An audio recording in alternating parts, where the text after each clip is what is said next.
I'm Kelly Lemon. And I'm Michael Paul Williams. And welcome to the After the Monuments podcast, where we look at events and news about race in a historical context and see how, too often, history repeats itself. Before we get started, After the Monuments is proud to receive support from VCU Massey Cancer Center. Massey Cancer Center wants you to imagine a future without cancer. All it takes is one, a revolutionary idea, a promising clinical trial, or a new breakthrough. See how Massey is developing new approaches to prevent and treat cancer for every person in every community. Learn more about this future for everyone at masseycancercenter.org. Welcome to another episode of After the Monuments, a real talk about race. Michael Paul Williams, Kelly Lemon. This one is another one where we're just going to talk about the things that you have been writing about for the Richmond Times-Dispatch and Richmond.com. So, Michael Paul, you've covered a lot of things over these last month as we are getting into July. Let's start off with something that's very relative to the show. The Jeff Davis monument that was up for over 100 years on Monument Avenue. Of course, it came down by the protesters. The protesters took that one down. But it is now on display at the Valentine Museum. Yep, at Richmond's Valentine Museum. You want to know what happens after the monuments? Well, after that monument, Jeff Davis is lying on his back. He was painted a bubblegum shade of pink. I'm glad you said that, the bubblegum part, because it's very dramatic on his face. My wife's kind of in her feelings about that, though. She feels like that's insulting to women, that they're trying to make him weak by painting him pink when that's not weak. But that was a take I hadn't thought of. Oh, like, wow. Okay, I should have talked to you before I wrote that column. But he's all pinked up, and his face is battered, and he's got a gash in his arm, and he's got a little bit of that toilet paper where they put a toilet paper noose around his neck.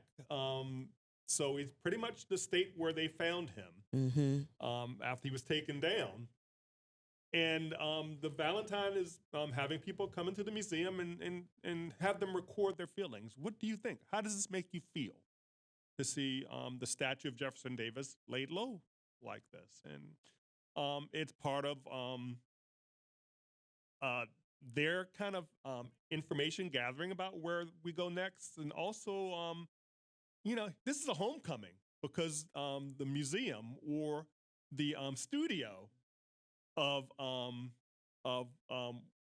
of the Valentines, the first president, is adjacent to the museum.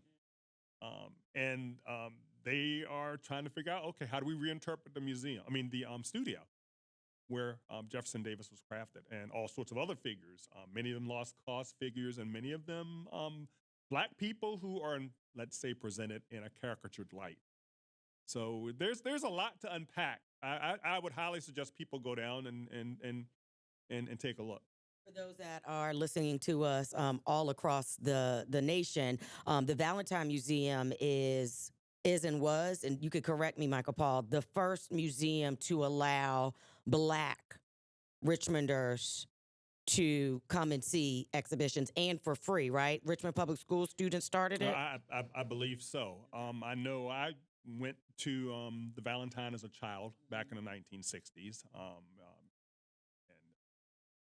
you're a kid, you don't really process those things, but I was in a predominantly white group of students. But yeah, that is part of their legacy.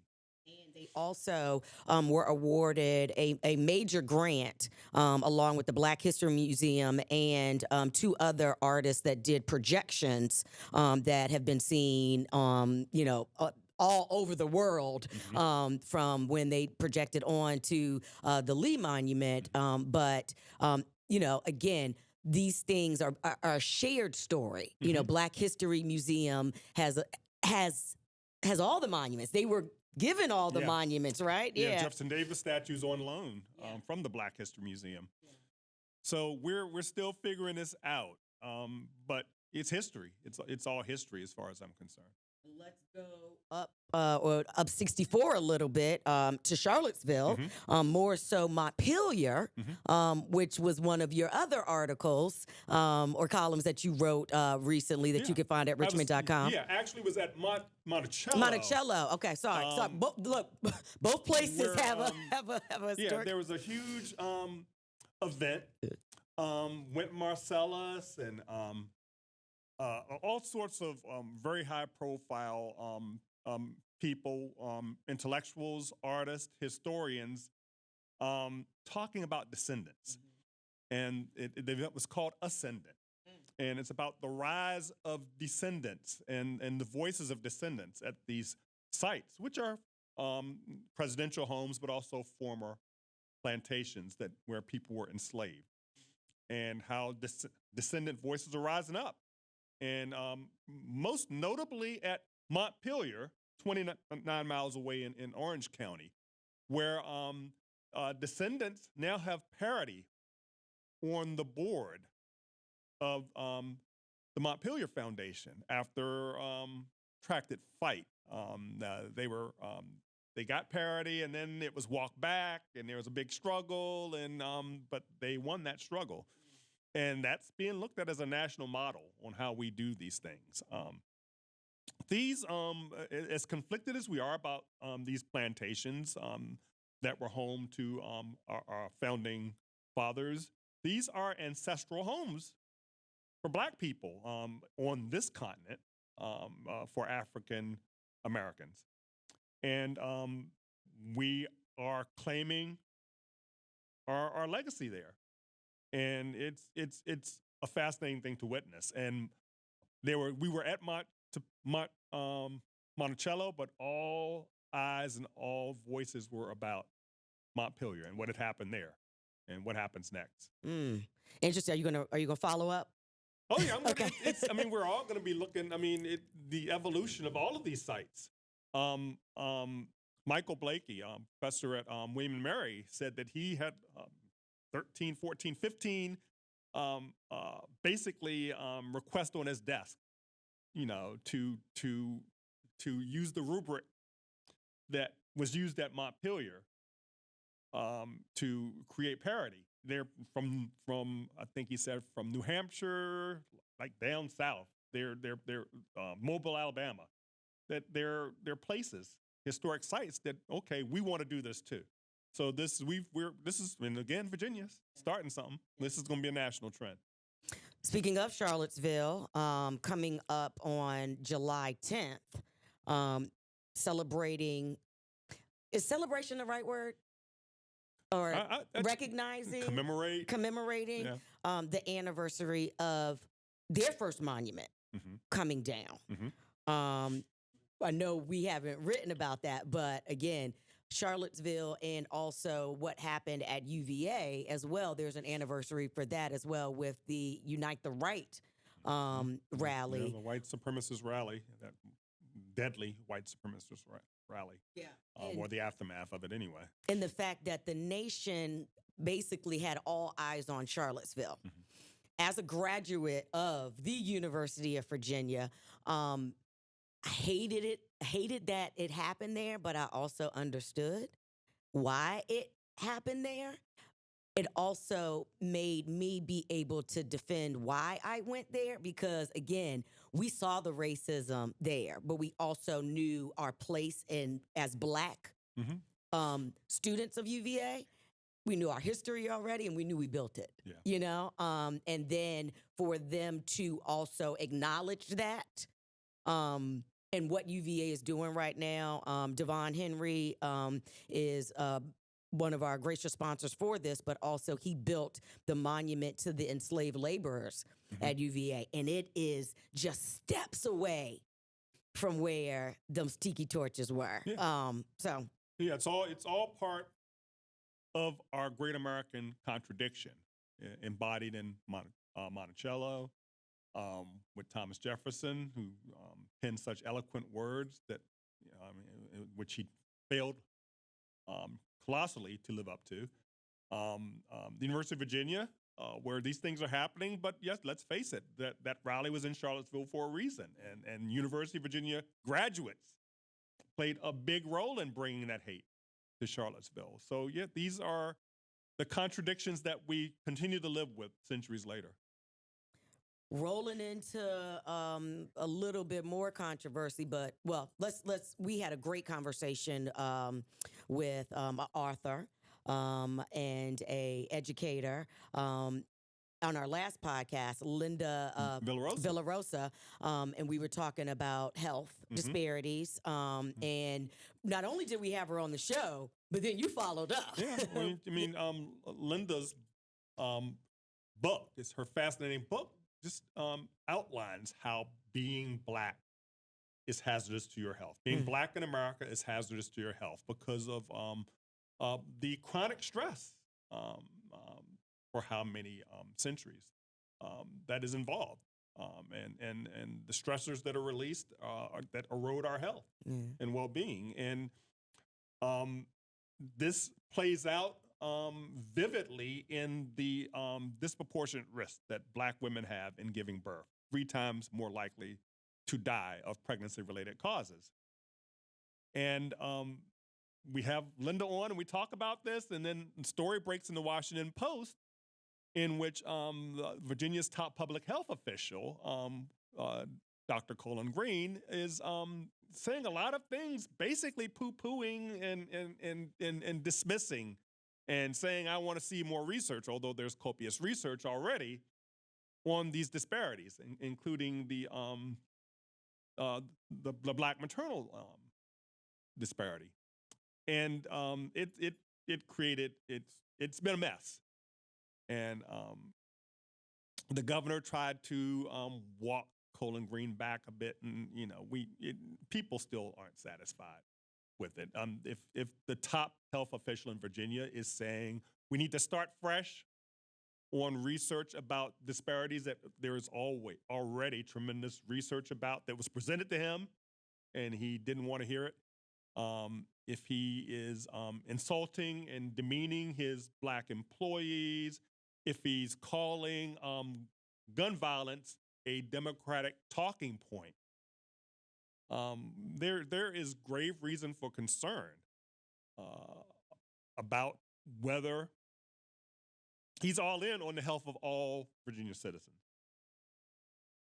I don't know how to feel sometimes, Michael Paul, to be honest. I'm like to know that my body is in the most jeopardy of making sure that it's safe, that I'm healthy, that the care the care people that I go to are giving me, the best information. I choose all Black purposely, just because I know that they'll know me, but I can do that. I can afford that. There's so many people that can't. Real quick, After the Monuments is proud to thank Team Henry Enterprises for their support of our show. Team Henry Enterprises is a Black-owned contracting firm specializing in office, retail, medical, multifamily, and higher education construction of all scopes and sizes. In the wake of the George Floyd protest, Team Henry is the very firm contracted by the city of Richmond to take down the Confederate monuments in Richmond and by many other municipalities to remove other Confederate monuments around Virginia and throughout the Southeast. Learn more about Team Henry and how they can help your community rebuild, renovate, or design at teamhenryent.com. Speaking of can't, all hell broke loose this weekend with the dismantling of Roe versus Wade by the Supreme Court, which again is if Black women, the loss of body autonomy for all women, for me, is breathtaking. As a guy, I feel unequipped to speak to it. Yeah. But just as a man, it just seems appallingly wrong for mostly men to decide what women can do with their bodies. Yeah. And as we spoke of, there's an extra risk involved here for Black women, given the greater propensity to have pregnancy-related issues. And the fact that people don't want to hear it, the fact that people don't want to believe it. Yeah. No, that is not y'all's problem. then I just have to state, especially to white women that want to say, no, this is a women's issue. Yeah. It's not just y'all's. Yeah. Yeah. I wish that was the case, you know, and I often have to remind white women that I'm Black first, Yeah. you know, because the things that women go through, Black women go through differently. And Mhm. so I lead with Black, but I'm so glad that you just stated as a man, because those are the conversations that very much grate my nerves, is that I'm hearing men have opinions about this, and I just can't understand why. You know, like without any remorse of thinking that this is not a concern to your health. You know what I'm saying? Like Yeah. they're not. It's just, let's talk about the law. Let's talk about, you know, the Constitution, with no regard to the person. Yeah. Yeah. And I mean, I'm not a lawyer. I'm not going to get into how just the traditional Supreme Court philosophies regarding established law and precedents and so forth. And just on this particular case, going way, even John Roberts, the Chief Justice, who voted to pretty much gut Roe versus Wade, said, we didn't need to go this far. You know, there was a question we were addressing, and we could have addressed it without basically dismantling Roe v. Wade. So, but then Clarence Thomas weighed in, and let it be said here that it's been my experience that it's always unhelpful when Justice Thomas decides to weigh in. But he basically fired a salvo at all sorts of rights down the road, LGBTQ rights, same-sex marriage. Yeah. Which one did he leave off though, Michael Paul? He left off interracial Come marriage, on. which is fascinating, because I viewed marriage equality, same-sex marriage, as a continuum of the original marriage equality decision in 1967, being Loving versus Virginia, which struck down laws forbidding interracial marriage. Mhm. Now, Clarence Thomas happens to be married to a white woman. Mm-hmm. So, okay, that kind of explains why he kind of left that off the plate. But Yeah. Contraception rights are on the table now, it would seem. We're in a place where it seems like no rights are secure. And had a talk with Ravi Perry, who's now at Howard University, but formerly Virginia Commonwealth University, who kind of schooled me on how this is kind of the American way, with the Supreme Court, and one step forward, one step back. We'll declare with the Amistad decision that,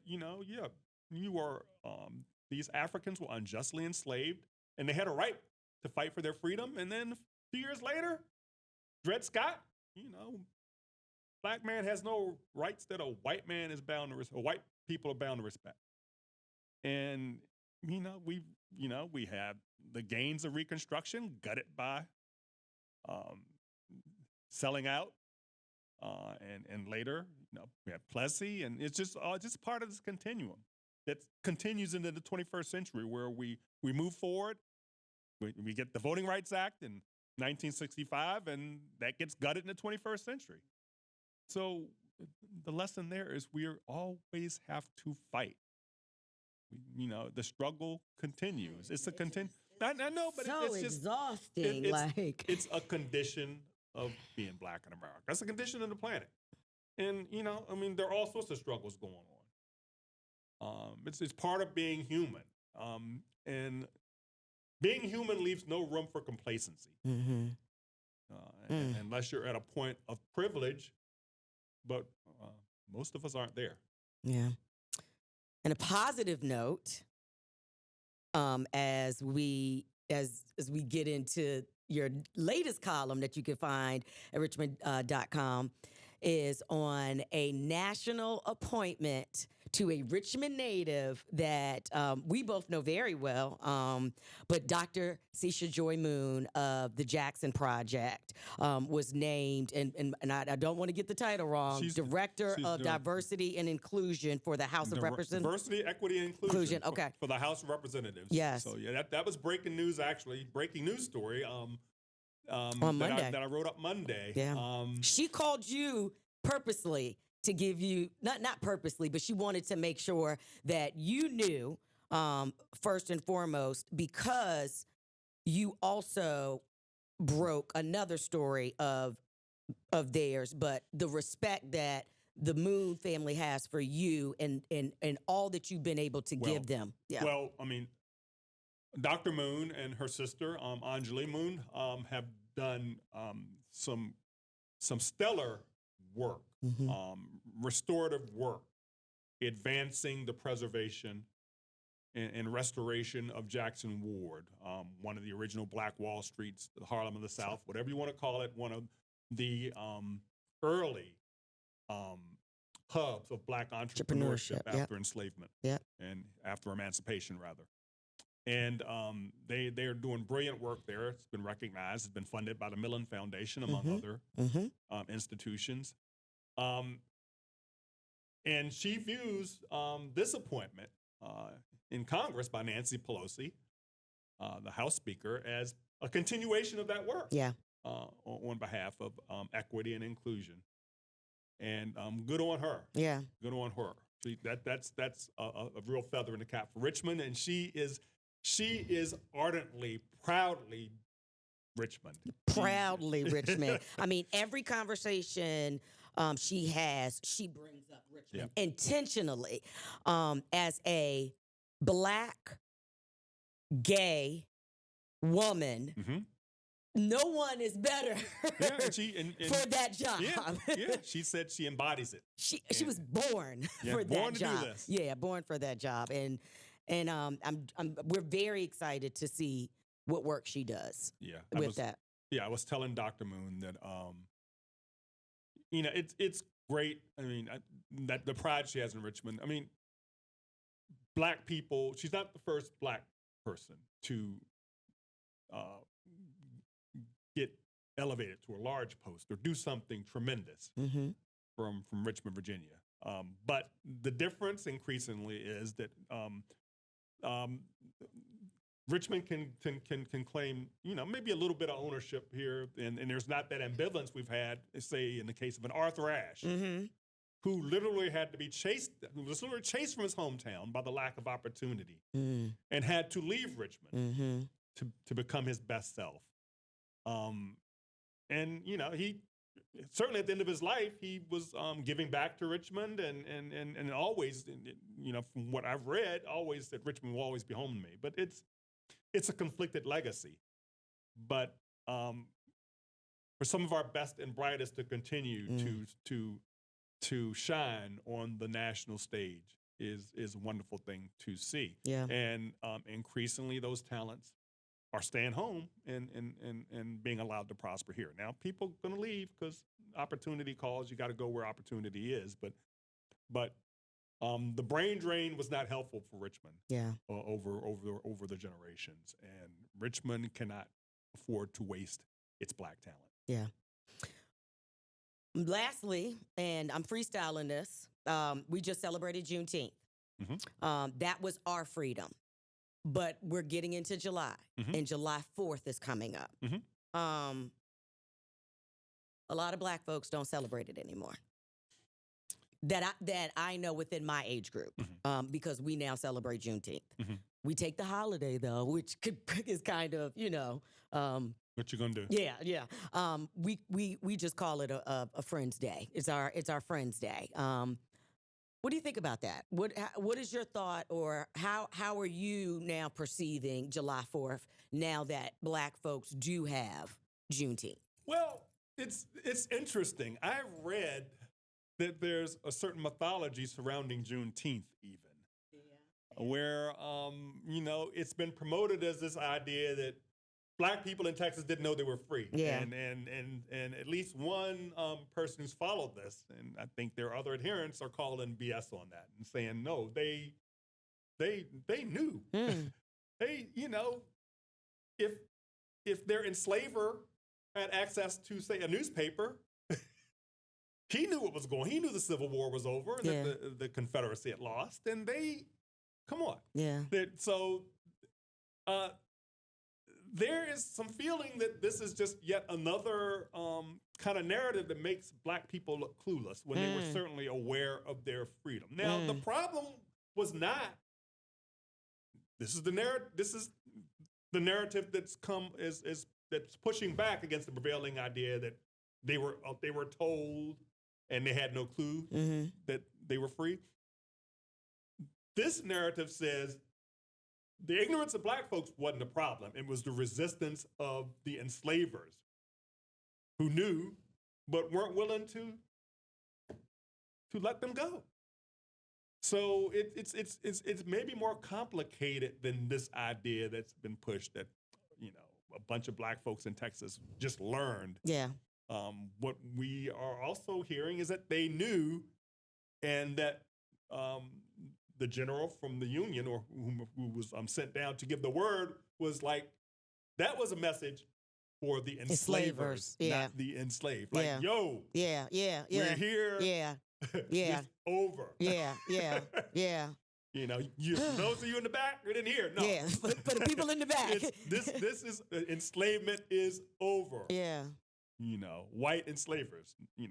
That's a message for the Black enslaved. And so, that was an education for me, and love to be educated.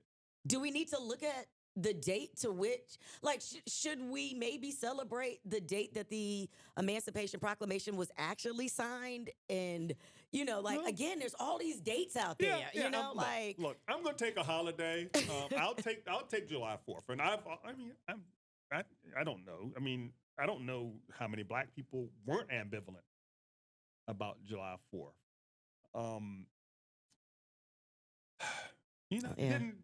Didn't mean our freedom, wasn't meant for us, but we are Americans. Mm-hmm. We are as American as it gets. Yeah. And given how long we've been here, that is an undeniable part of our identity. Mm-hmm. And we have been fighting over the centuries to make America real. So on that hand, I'm not, people are going to do what they're going to do as individuals. If you want to sit it out. But if you want to make that claim that I too sing America, as Langston Hughes wrote, then you take ownership of that too. Because however we feel about this country, we built it. Yeah. So there's that. On that note, that's how you end it. I think that's how you end it. We have gone all over. Michael Paul, I know that you'll be getting into some more great stories that as the summer unfolds, and make sure you check out Michael Paul's columns every week. They come out twice a week. Every, is it Wednesdays and Sundays? Or it is Tuesday. It is, depends on when we're getting into online versus print. Yeah. Tuesday online, Wednesday print. Okay. And on the weekends, we alternate Saturdays and Sundays. Make sure you check it out. And, of course, we'll be back soon with another episode of After the Monuments, a real talk about race with Kelly Lemon and Michael Paul Williams. Thanks for joining us. After the Monuments is a Virginia Video Network production and produced by Matt Pachilli, Michael Paul Williams, and me, Kelly Lemon. Technical direction and editing from Bill Barksdale. Executive production from Paul Farrell, Diane Salvatore, and Paige Mudd. Will Royer provides studio support. Our artwork is by Krishna Mathis. I'm Kelly Lemon, and we'll see you next week on After the Monuments.